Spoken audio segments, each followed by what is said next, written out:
Hello student, आज हम आपकी पाठ्य पुस्तक सुगम भारती का पाठ 10 पढ़ेंगे। पाठ का नाम है अमीर खुसरो। ये एक सूफी संत हैं।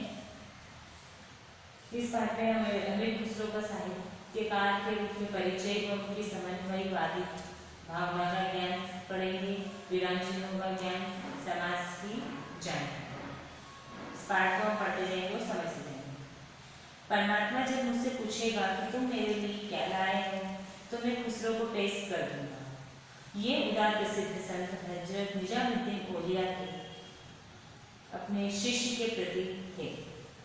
गुरु कहा करते थे, अगर कब्र में 2 लोगों को दफन किया जाता तो मैं चाहता कि खुसरो को मेरे साथ भी दफन किया जाए। ऐसे आत्मीय गुरु कृपा के पात्र थे अमीर खुसरो। जो अमीर खुसरो थे वो अपने गुरु के बहुत प्रिय शिष्य थे, और जो उनके गुरु थे वो उनका नाम था संत हजरत निजामुद्दीन औलिया। ये एक सूफी संत थे। तो वो क्या कहते थे कि अगर परमात्मा उनसे कहेगा, मतलब अगर भगवान उनसे कहेगा कि तुम मेरे लिए क्या लाए हो, तो मैं किसे पेश कर दूंगा? खुसरो को उनके सामने पेश कर दूंगा कि मैं आपके लिए किसे लाया हूँ? खुसरो को, मतलब उपहार के रूप में उसे पेश कर दूंगा। ये कहा था उन्होंने। और उनके गुरु क्या कहा करते थे कि अगर कब्र में 2 लोगों को, कब्र मतलब जहाँ पे जिस स्थान पर उन्हें दफनाया जाएगा, दफनाना मतलब एक दफनाना मतलब उनको जैसे हिंदू धर्म में उन्हें दाह संस्कार किया जाता है, ऐसे ही मुस्लिम धर्म में क्या किया जाता है? दफनाया जाता है, उन्हें मिट्टी में गाड़ा जाता है। तो अगर 2 लोगों को एक साथ दफन किया जाए तो मैं वो अपने साथ किसे दफन करवाना चाहेंगे? अमीर खुसरो को। ऐसे ही आत्मीय मतलब इतना अपनापन उनके गुरु का अपने शिष्य के प्रति था। अमीर खुसरो का परिवार तुर्की देश से आकर भारत में बसा था।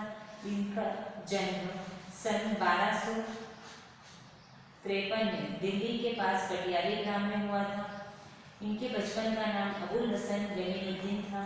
ये बचपन से ही विवेकशील थे, साथ ही स्वभाव से अत्यंत सुशील, कुशाग्र व मेधावी थे। जो अमीर खुसरो थे वे जो थे कहाँ से आए थे? तुर्की देश से आकर भारत में आकर बस गए थे। और इनका जन्म 1253 में दिल्ली के पटियाली ग्राम में हुआ था। जो इनके पूर्वज थे वो तुर्की देश से थे और वो भारत में आकर रहने लगे थे। और उनका जन्म 1253 में दिल्ली में हुआ था। जो अमीर खुसरो थे उनका जन्म कहाँ पर हुआ था? पटियाली ग्राम में। और उनके बचपन का नाम था अबुल हसन यमीनुद्दीन। ये बचपन से ही विवेकशील मतलब समझदार और बुद्धिमान थे।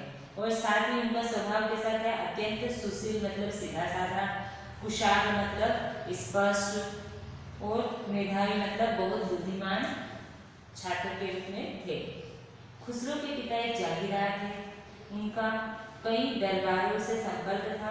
वे अपने दरबारों में बादशाहों के विश्वास पात्र थे।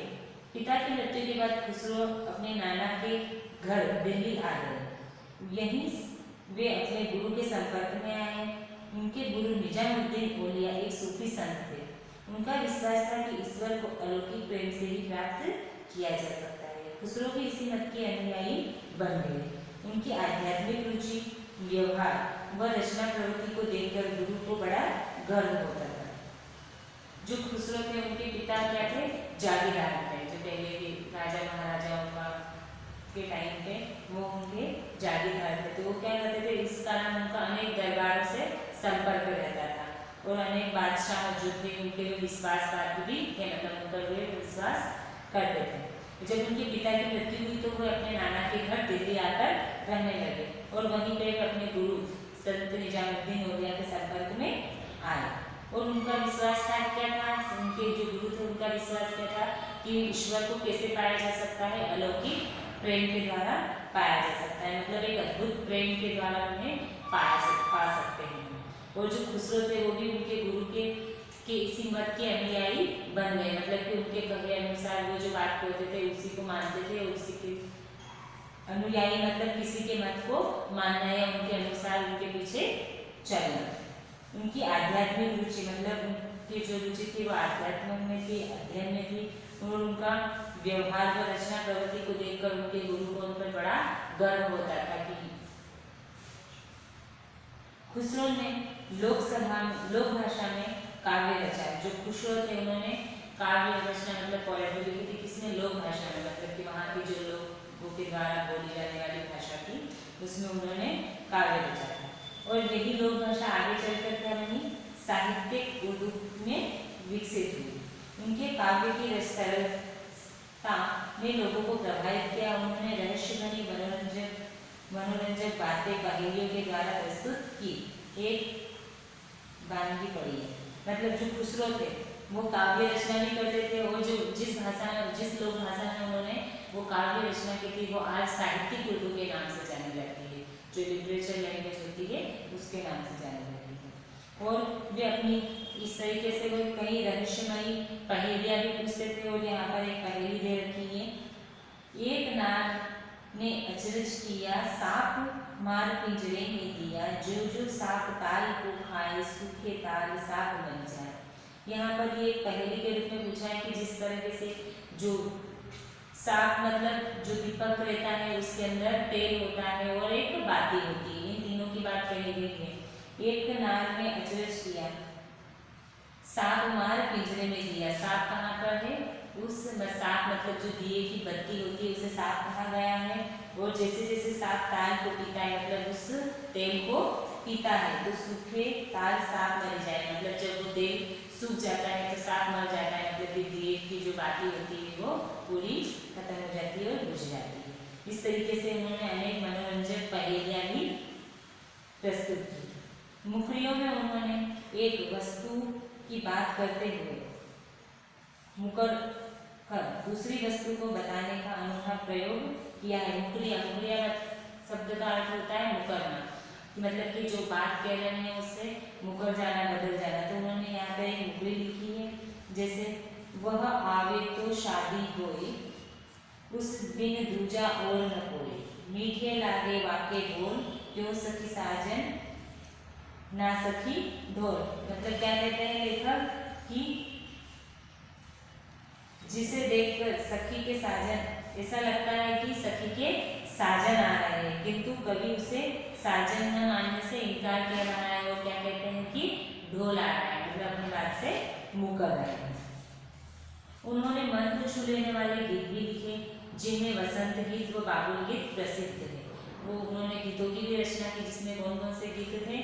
वसंत गीत जो वसंत ऋतु में गाए जाते हैं, और बाबुल गीत। अमीर खुसरो पर भारतीय संस्कारों का बहुत प्रभाव था। ननिहाल के वातावरण से उन्होंने धार्मिक समन्वय सीखा।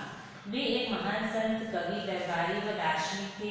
उन्होंने वेदांत, बौद्ध व इस्लाम दर्शन को अपनी रचनाओं में सहज रूप से समाहित किया था। खुसरो के काव्य में मधुरता व कसक रहती थी। जो भी उनकी वाणी सुनता वह झूम उठता था। अमीर खुसरो कैसे थे? उनके ऊपर भारतीय संस्कार मतलब कि जो भारत की संस्कृति है उनका अधिक प्रभाव पड़ा था, क्योंकि उनका जन्म यहीं पर हुआ था और वो यहीं पर पले बड़े थे। और ननिहाल मतलब कि बचपन के उनके जो वातावरण थे उनके कारण उन पर धार्मिक समन्वय मतलब कि जो धर्म में जो सुधार थे वो भी उन्होंने सीखा। वे एक महान संत भी थे, कवि भी थे, दरबारी भी थे और दार्शनिक, ये सारे वो थे। उन्होंने बौद्ध, वेदांत और इस्लाम धर्म को अपनी रचनाओं में सहज रूप से समाहित किया, मतलब इन सारे धर्मों की बातें उन्होंने अपनी रचनाओं में की थी। खुसरो के काव्य में मधुरता मतलब एक मिठास जैसी थी, एक ताजगी थी। जो भी उनके काव्य सुनता था उनमें एक अजीब सी ताजगी आ जाती थी। वह कसक थी, कसक मतलब कि रुक रुक के उस चीज के बारे में सोचना या आंसू बहाना, इस तरीके से जो भी उनकी वाणी सुनता था वह झूम उठता था। खुसरो ने अपनी रचनाओं में भारत की जलवायु के, पशु पक्षी, पेड़ पौधों, धर्म व भाषाओं की महत्वपूर्ण जानकारी दी। अपने काव्य में उन्होंने भारत की खूब प्रशंसा की।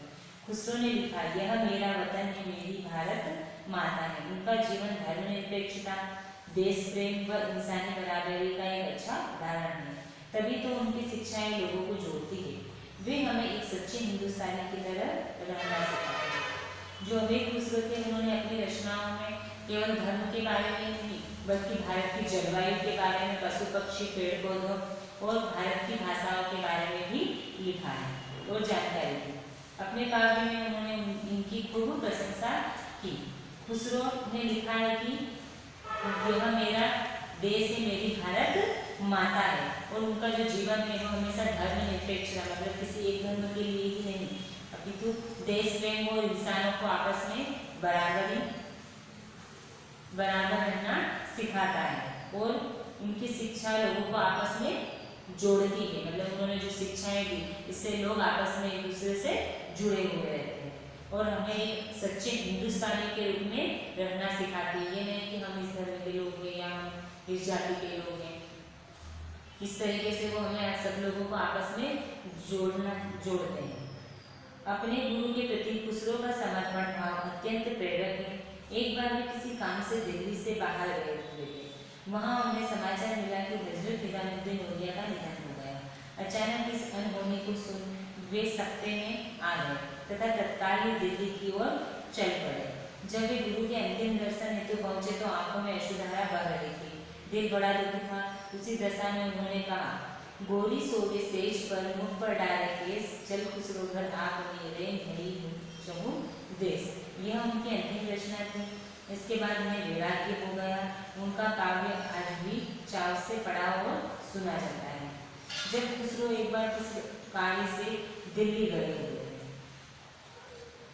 तो वहां पर उन्हें क्या समाचार मिलता है कि जो उनके गुरु थे संत निजामुद्दीन औलिया, उनका निधन हो गया है। तो वे बहुत दुखी हुए और वे तत्काल दिल्ली की ओर चल पड़े।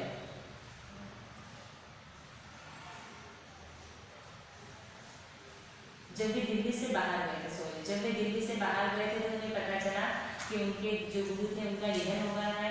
तो वह बहुत दुखी हुए और वे तुरंत दिल्ली की ओर चल पड़े और अपने गुरु के अंतिम दर्शन करते हुए उनकी आंखों से अश्रुधारा बह रहे थे, मतलब आंसू बह रहे थे और उनका दिल भी बहुत दुखी हुआ था। तब उनके मुंह से जो आखिरी अंतिम रचना निकली थी वो थी, गोरी सोवे सेश्वर मुख पर डाले केस, चल खुसरो घर आपने होए भई चहु देश। यही उनकी अंतिम रचना थी। इसके बाद में वैराग्य हो गया, मतलब उन्होंने संसार को त्याग दिया। और आज भी लोग उनकी जो काव्य रचना होती है उन्हें बहुत पढ़ते हैं और सुनते हैं। हमारा पाठ यहीं पर समाप्त हुआ। Thank you to all. जय